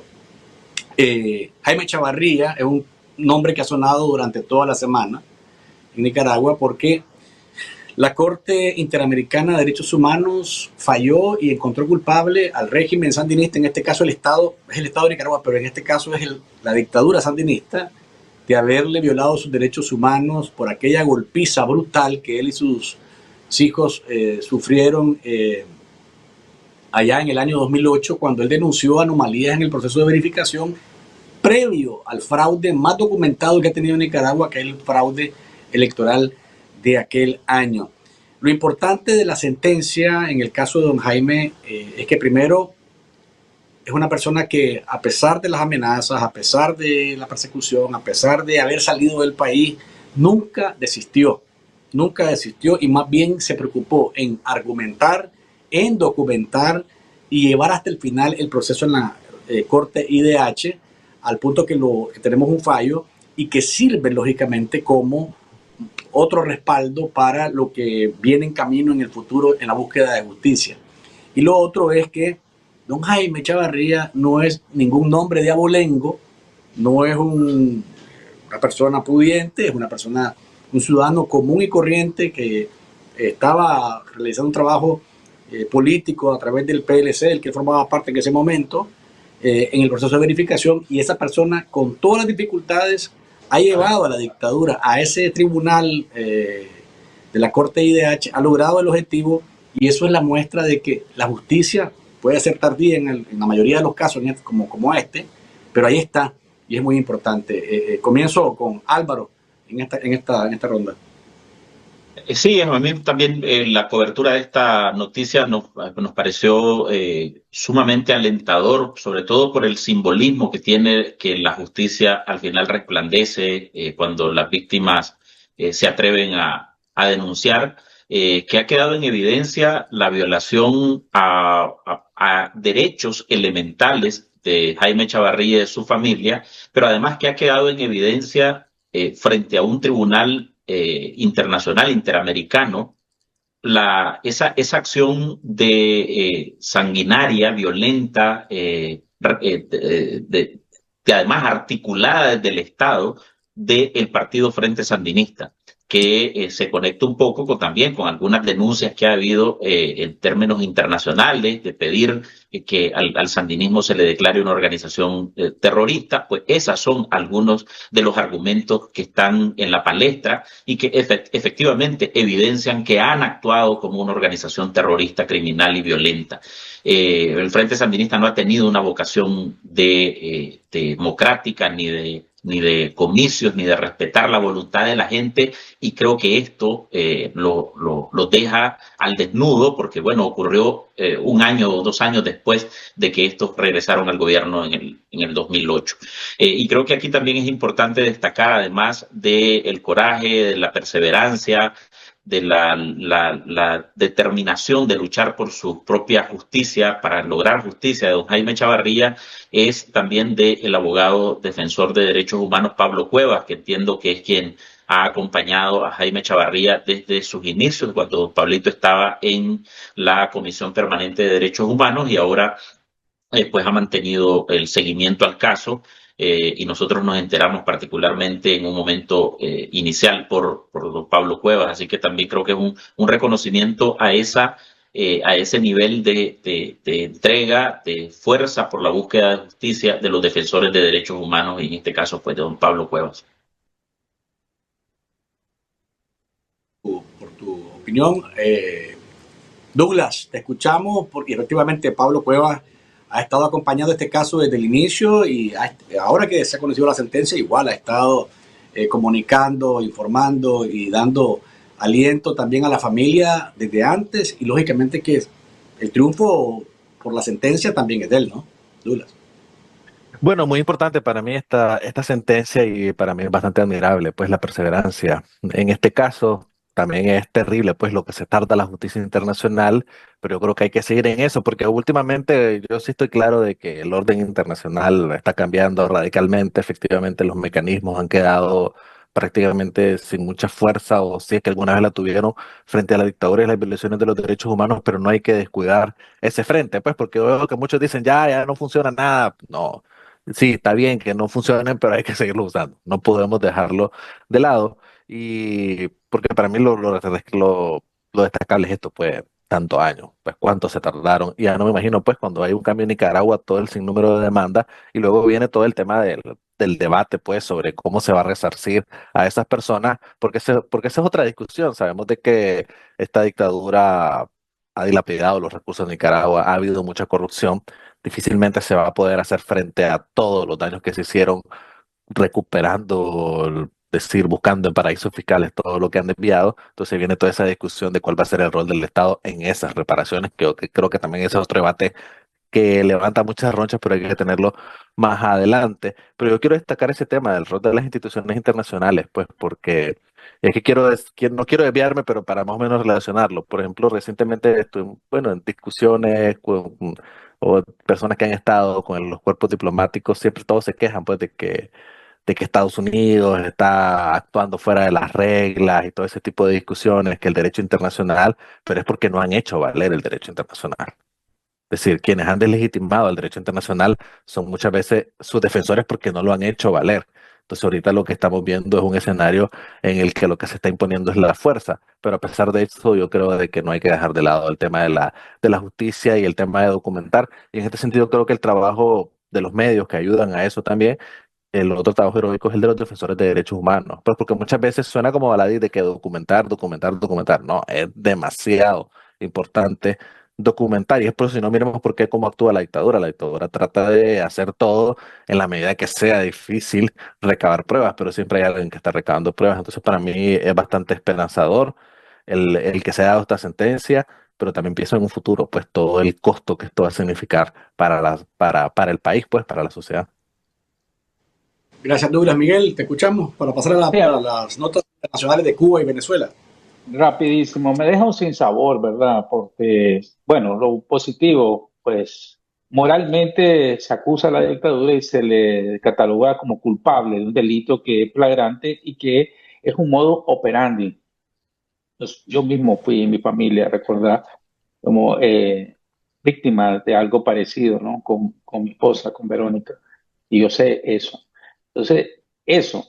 Lo segundo es 17 años para llegar. Justicia tardía, dicen que no es justicia, pero... Y lo otro es los $500,000 que dice la Corte que tiene que indemnizarse a esta familia. Justicia 535,000. será $535,000, será justicia. Bueno, ya está la moral, ya hay condenados, acusados, y ahora están sentenciados a indemnizar. La dictadura no va a soltarle ni un centavo, por supuesto. Entonces, mientras no llegue esa indemnización, todavía la justicia está en el aire, ¿no? Eso es lo que dijo y decidió la Corte. Pero yo quiero dejar sentado que es importante documentar, por supuesto, pero eso de que la justicia para hacer un caso dure 17 años, o sea, imagínate, ha habido casos más grandes. Incluso ni a Maduro, ya Maduro ya está ¿Dónde está, verdad? Y la Corte Penal no lo ha acusado. O sea, ahí quedó eso. Y ahí lo van a condenar en Estados Unidos y todo. Entonces la gente dice, ok, pero 20 años o algún momento, 50 años, la Corte acuse a Maduro cuando ya esté muerto, o qué bueno que Estados Unidos hizo ejercer con otros intereses, por supuesto, el hecho de la justicia en el caso de Maduro. Luis. Gracias Miguel. En realidad, como les digo, es alentadora, pero también queda eso que dice Miguel, esa sensación de cuánto tiempo tiene que tomarse una justicia con casos tan evidentes, con pruebas tan contundentes, con argumentos tan sólidos. Y en realidad es frustrante, pero ahí está. Y es lo que hay, como decimos, pues los sistemas caminan en su ritmo, no podemos acelerarlos, como dice Douglas también, no podemos desistir de ellos, porque desistir de ellos es darles espacio a los bandidos y que se salgan con la suya. Entonces creo que es importante y un precedente más que se sienta y que sirve para seguir señalando a la dictadura y armándole ese portafolio, ese expediente de arbitrariedades, de crímenes que ha cometido desde antes del 2018, que eso también es muy importante. Y para terminar, vámonos a lo internacional rápidamente, porque en Venezuela, interesante lo que ha pasado. Llegó el ministro de Energía y lo recibieron con arpas, con baile, y casi le ponen uvas en la boca y casi le ponen unas ramitas para que lo soplaran en una hamaca. Llegó también ahora el secretario de Interiores, Doug Burgum, y igual, o sea, bienvenido, que gracias por venir, qué lindo que nos estamos llevando. Trump saca un mensaje diciendo que Delcy es una cosa maravillosa. Pero qué importante esto, ¿no? Delcy es maravillosa porque les está colaborando. Delcy ya no está Maduro, está Delcy, es la que está ahí, la presidenta, dice Trump, cuando es en realidad la que está como dictador en funciones, porque la dictadura sigue intacta y eso no lo perdamos de vista en Venezuela, ¿no? A pesar de los cambios. Pero también dice Trump en su mensaje, el petróleo fluye, está fluyendo y eso es bárbaro para él. Eso por un lado. Lo otro es, se restablecen las relaciones diplomáticas con Venezuela después de años de haberse roto, y entonces ya ahora sí van oficialmente a tener las embajadas y las relaciones y los contactos.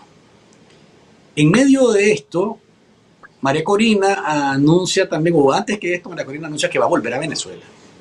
Ella vuelve a Venezuela y que va a recorrer el país, y bueno, Edmundo González también aparece diciendo de que él va a volver con ella, y el matón Diosdado Cabello el miércoles en su programa Con el Mazo Dando le dice, cuando ella venga le vamos a tener una sorpresita.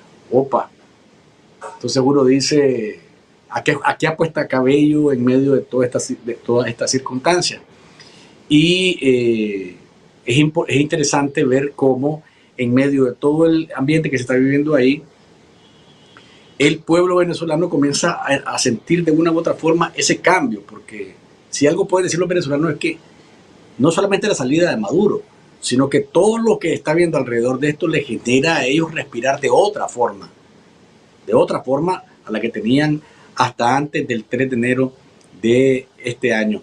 Álvaro, te escuchamos sobre Venezuela para después darle una pasadita rapidita a Cuba. A ver, yo creo que pues el matón ese de Diosdado Cabello pues está buscando a lo mejor que no le vaya tan bien, ya le han advertido de Estados Unidos, pero además se ha caracterizado por ser un bocón, pues, y amenazar, y ya lo vimos, tú las mencionabas al inicio, de cómo al final ellos, todo lo que decían que iban a convertir a Venezuela en un Vietnam, al final terminaron siendo el hazme reír de los soldados gringos que llegaron a traerse a Maduro del pelo. Así que yo creo que hay mucha amenaza que depende de la fuerza venezolana. Yo creo que los opositores venezolanos están bien claros ya de cómo está el panorama y que van a tener la posibilidad de regresar y de hacer política y empezarlo a desafiar. Además, pues eso es lo que les corresponde en este momento, que tienen la posibilidad de hacerlo. pues no hacerlo sería también despreciar la oportunidad de ganar efectivamente una oportunidad de transición a la democracia en el momento en que sea necesario. Que las amenazas las van a tener y depende mucho de ellos y de la fuerza con la que además se cobijen con la población venezolana, que puedan salir bien y al final reducir las posibilidades del régimen de reprimirlo. Quiero destacar además, yo hablo con algunos colegas venezolanos que resienten y que ven lejanas las posibilidades que las cosas cambien para el venezolano, no solo en términos de libertades y de democracias y de que no te echen preso, que ya es por supuesto, ya es un gran avance, pero recordemos que los venezolanos venían arrastrando desde hace más de una década ya todo el tema de la carestía, de los salarios bajos, el salario mínimo de Costa Rica, de Venezuela es algo así como de 20 y algo de dólares, la inflación que también ha sido escandalosa, todo eso no ha cambiado, no ha reducido en nada, independientemente que Estados Unidos esté operando o que ya estén fluyendo el petróleo y algunos dólares que puedan venir de regreso a Venezuela para el desarrollo de los venezolanos. Pues es decir, el régimen está en este momento también, y creo que eso se lo ha permitido a Estados Unidos así, como enfocado en satisfacer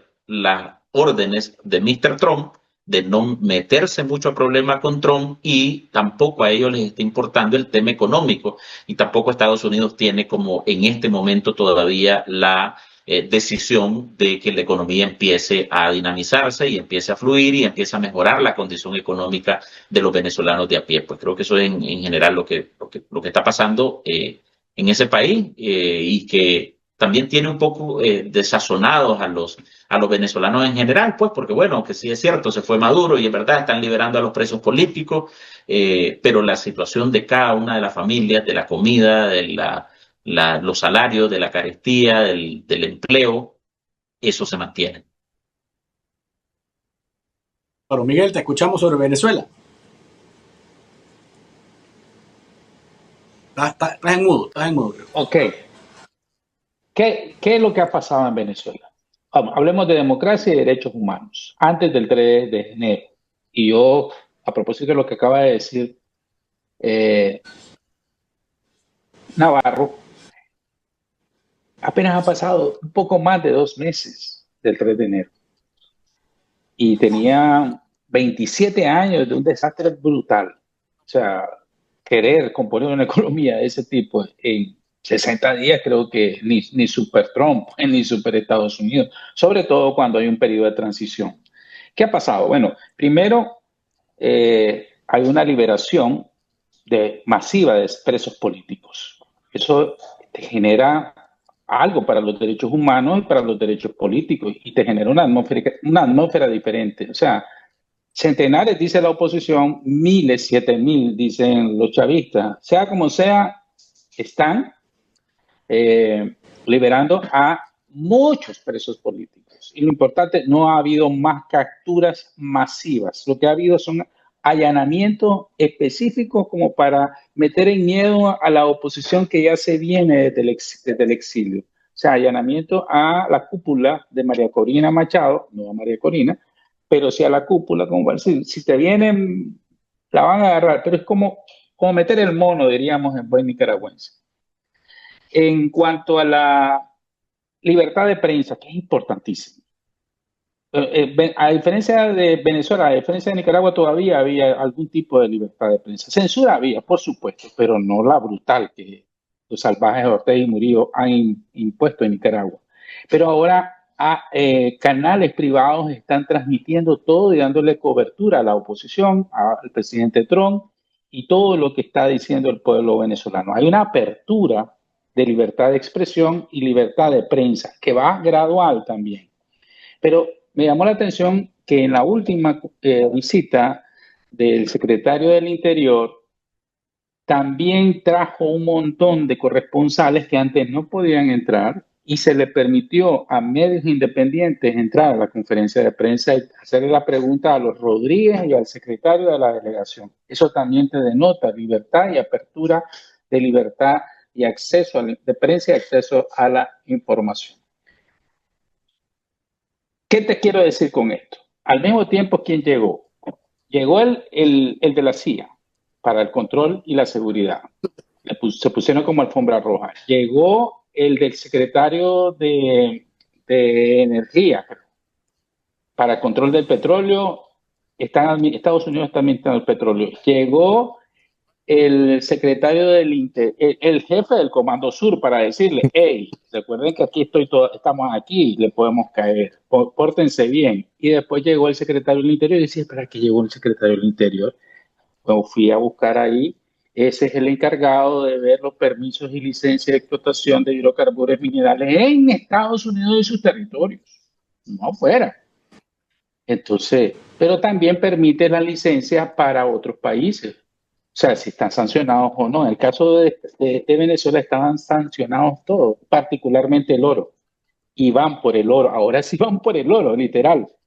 Inmediatamente, después de esa reunión, Delcy Rodríguez orientó de forma rápida, apúrense, a aprobar una reforma a la ley de minerales, donde va a permitir a los Estados Unidos, al igual que pasó con el petróleo, controlar el petróleo. ¿Qué pasa ahorita? Acaban de emitir una suspensión de todas las sanciones a la importación del oro de Venezuela y va a permitir a todas las compañías norteamericanas con privilegios para que exploten, comercialicen el oro venezolano.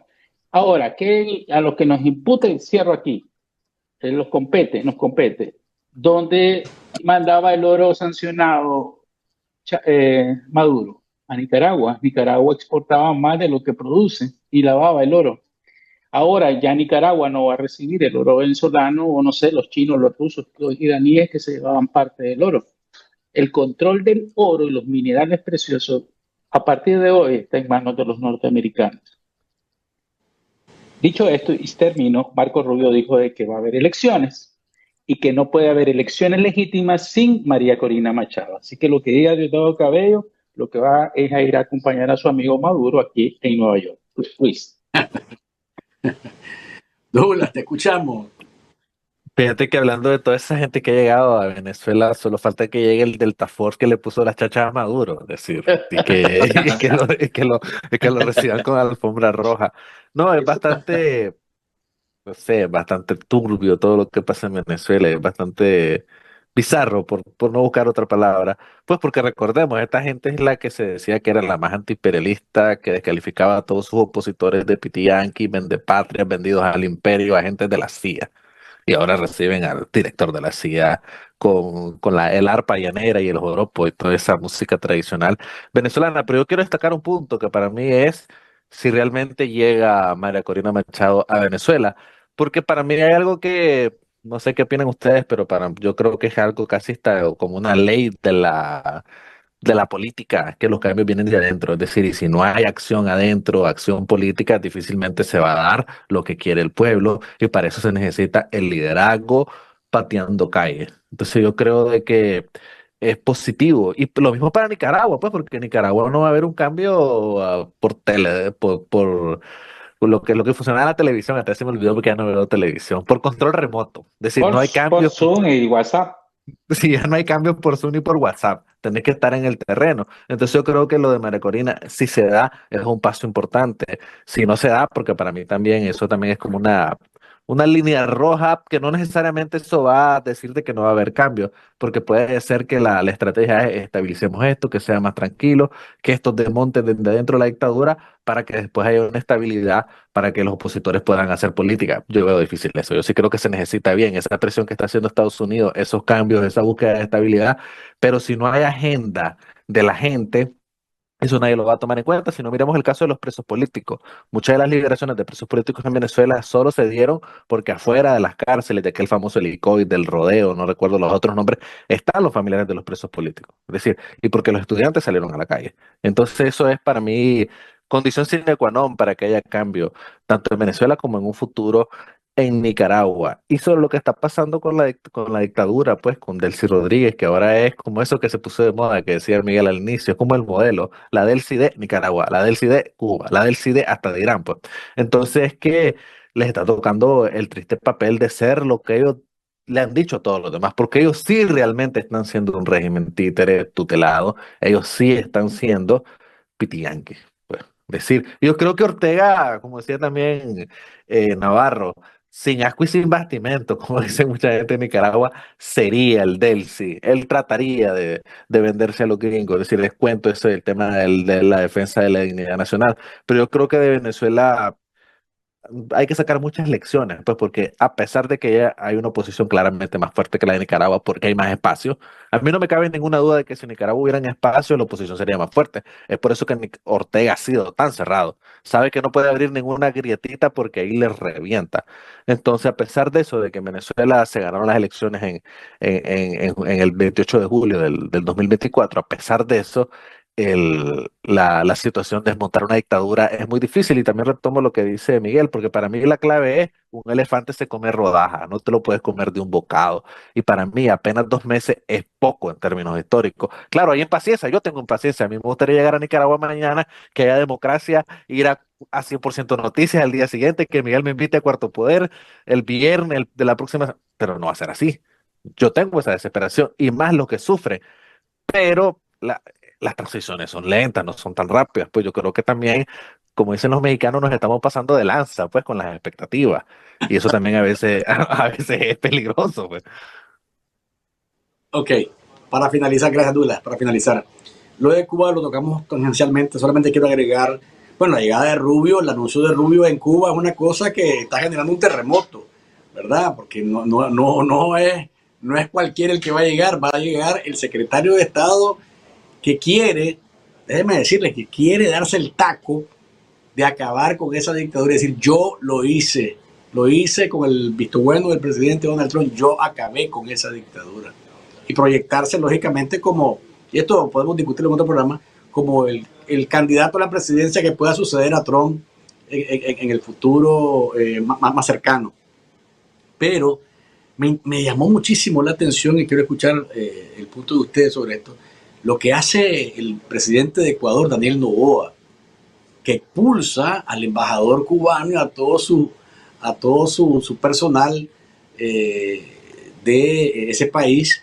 Y lo que pasó después en la chimenea, que el presidente Noboa calificó de parrillada de papeles, ¿no? O sea, estaban quemando todo.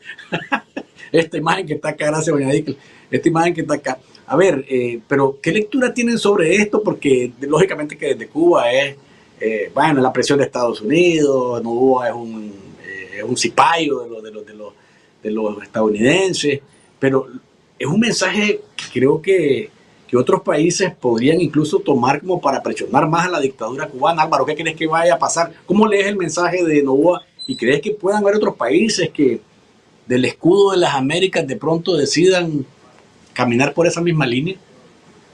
Mira, primero el tema que mencionaba sobre Marco Rubio y la posibilidad de que él sea el del interinato en Cuba. Yo te digo, no solo sería colgarse la medalla frente a Estados Unidos y el poderío de Estados Unidos en la región, sino que también sería un tema, creo yo, hasta histórico personal. Acordate que su abuelo Claro. fue exiliado cubano, o sea, pues es como que en las circunstancias nuestras, en un futuro, ¿verdad? Desde cualquier otro país, un nicaragüense viniera a liberarnos de una dictadura, pues con el poder que tiene ahora Marco Rubio. Pues, o sea, yo creo que eso, los cubanos en Miami, los cubanos en Estados Unidos, que tienen enorme poder también, creo que también están frotándose las manos que eso Marco Rubio pudiera hacerlo. Ahora, sobre la acción de Noboa, a mí no me cabe la menor duda, pues Noboa, para empezar, nunca ha sido un izquierdoso, pues, o sea, nadie va a poner en duda de que efectivamente actúe con es decir, con todo el ánimo, con todas las ganas en contra de un régimen cubano para debilitarlo y contribuir y alinearse con Estados Unidos. Eso es el principio. Y segundo, es que incluso aunque no fuera Noboa, yo creo que cualquiera quiere en este momento también, cualquiera de estos presidentes de América Latina que se han mostrado amigos de Trump, pues quisieran poder meterse en esa misma lógica de ayudarle, pues, a que al final él cumpla sus propósitos en cuanto a la troika esta de la tiranía de América Latina. Pues, es decir, romper relaciones con Cuba, pues Ecuador no pierde nada, como no perdería ningún otro país en este momento, pues en este contexto, y por el contrario, más bien se posiciona también en la primera línea de alianza con Estados Unidos para enfrentar a un régimen como ese. Pues ojalá que también el de Costa Rica quisiera hacer lo mismo, o doña Laura Fernández, que viene el próximo mes, ya también quisiera tener esa misma disposición, como decía, que se alquile, decía en mi pueblo, para tener una postura mucho más dura con Nicaragua, pues que el actual de Costa Rica no la ha tenido hasta ahora. Gracias Álvaro. Douglas, de hecho, Kass, el presidente electo de los chilenos, va a la reunión del Escudo de las Américas sin ser presidente, pero está invitado porque lógicamente es el que sigue. ¿Escuchamos? Igual doña Laura Fernández de Costa Rica. Sí, igual. Pero Douglas, la pregunta, ¿puede replicarse? ¿Es como un paso adelante como para síganme los buenos, para decirlo de alguna manera? Mira, yo creo, para mí hay un tema interesante, primero creo que el tema de Cuba y de Marcos Rubio, pues porque Fidel Castro y todo el castrismo y el régimen cubano siempre han negado la existencia de oposición en Cuba. Es decir, esa es una de las estrategias de los regímenes totalitarios. No hay oposición, lo que hay es un relajo, bajo la lógica de no hay alternativa a nosotros, después de nosotros el diluvio, pero ahorita tienen un serio problema, pues, porque del otro lado de la mesa no solo está un gringo con mucho poder, un estadounidense que es el secretario de Estado, sino que del otro lado, además de estar el enemigo, el imperio, también está un opositor, está un cubano. Entonces, es decir, esa es una paradoja para mí, que es prácticamente, si se da ese fin, es una especie de fin poético para el régimen cubano, aunque para mí, bueno, es bastante difícil. Yo creo que no hay que dar las cosas por descontado, aunque si Estados Unidos quisiera hacerlo, lo hace. Ya demostró, pues, que tiene el poder para hacerlo, pero el caso de Cuba, yo creo de que es un tema de cambio generacional sobre todo, porque ahora, es decir, antes había muchas simpatías por la dictadura cubana, ahora no, ahora sobre todo en la juventud, es decir, ya Cuba no representa absolutamente nada, más bien se ha vuelto una especie de lastre para la izquierda, aunque vimos recientemente a Lula diciendo en una reunión de la FAO, terrible, pues, diciendo de que en Cuba no hay hambre, que en Cuba lo que hay es bloqueo, siempre la justificación del bloqueo para hablar de toda la crisis, pues porque la crisis que vemos en Cuba la vimos en este tipo de regímenes que se encargan prácticamente solo de tener control, asfixiar a la ciudadanía y bloquearlo desde la política, desde el Estado, al interés de las personas por salir adelante, que ese es el principal problema que tiene Cuba actualmente, pero yo sí creo de que la situación actual no tiene precedentes, porque es incluso superior a lo que pasó en los 90 con el periodo especial. No tienen a alguien con el carisma que tiene Fidel. Yo creo que Díaz-Canel a todas luces es una persona que no tiene ningún carisma y que lo pusieron ahí precisamente por eso, por lo gris que él y por lo gris que es y que no representa ninguna amenaza para la familia de los Castro. Y la familia de los Castro, sobre todo esta nueva generación, claramente están más cerca de alguien con la mentalidad de Miami que de alguien que quisiera estar en la Unión Soviética. Entonces ese cambio generacional también se da en estas nuevas generaciones, de ahí que no es raro que se especule siempre que uno de los sobrinos, Castro Espín o el famoso Cangrejo, es el que está al mando de estas negociaciones. Pero hay que esperar. Yo como, no sé, a mí yo tengo un cariño muy especial y una simpatía mucho por los cubanos, porque esa gente está sufrido. Es decir, lo que les ha tocado es terrible y ver una Cuba con libertad, un país con tantas posibilidades, porque imaginen, Cuba a todas luces volvería a ser la potencia en producción de azúcar, en producción de rones, en producción de habano, la potencia cultural que siempre fue. Es decir, Cuba es un gigante que lo anestesió, que lo durmió la miseria del castrismo. Gracias, Douglas, por tu comentario. Miguel, para cerrar, te escuchamos.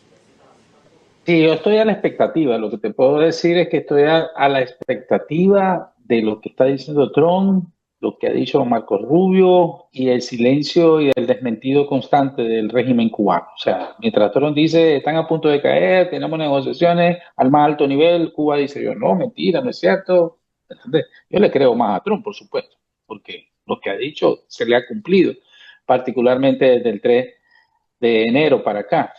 Entonces, yo estoy con una gran expectativa de que Cuba entre en un periodo de transición por múltiples razones. Ya es demasiado, pero particularmente por el factor Marco Rubio. Y el factor Trump, por supuesto, la doctrina Monroe, que en esta semana también el secretario de Guerra, frente a 20 representantes de ejércitos de toda Latinoamérica, les dijo, aquí, lo dijo claro, como militar, en el continente americano se acabó. Aquí las reglas las vamos a poner nosotros y aquí se va a hacer lo que nosotros digamos, y fuera toda injerencia extrahemisférica, y se va a hacer, o se hace, y se hace por las armas. Estás hablando de los ejércitos, ¿verdad? En el caso de esta cumbre que va a tener, que está teniendo en este día Trump con países bastantes latinoamericanos, lo que me llama la atención es quiénes no fueron invitados. México no fue invitado, Guatemala no fue invitado, creo que Belice, bueno, Nicaragua por supuesto, Cuba, Haití, Brasil no fue invitado, Colombia no fue invitado, pese a que recibió Petro, ¿no? Perú, Uruguay, Venezuela no fue invitado, y Surinam. Entonces, creo que hay un buen ánimo y un buen momento, y lo que estaban esperanzados en el Carmen de que con el conflicto de Irán se iba a distraer Estados Unidos, lo que está demostrando esta administración y esta nueva doctrina es que puede hacer las dos cosas al mismo tiempo. Incluso ahorita acaba de decir Trump que no le interesa si Irán surge después de esto un régimen democrático, un gobierno democrático. Lo que le interesa a Estados Unidos es desbaratar el programa de misiles, desbaratar la posibilidad de que tenga una bomba nuclear y desbaratar al régimen, descabezarlo. El problema va a ser de los iraníes, dice Trump. Yo ahí lo dejo. Mi problema está en América Latina, en el continente americano. Ahí sí yo voy a tomar control. Y el control está en ese grupo que no fue invitado y las 3 dictaduras caribeñas que tiene que ser controlada. Y ahí está buenas señales para la democracia, porque tiene que terminar en una transición democrática Venezuela, tiene que haber una transición hacia la democracia y el capitalismo en Cuba, y tiene que, por supuesto, haber una transición democrática para que Estados Unidos cumpla sus objetivos de la nueva doctrina Don Roe que está aplicando con mano fuerte hasta el día de hoy.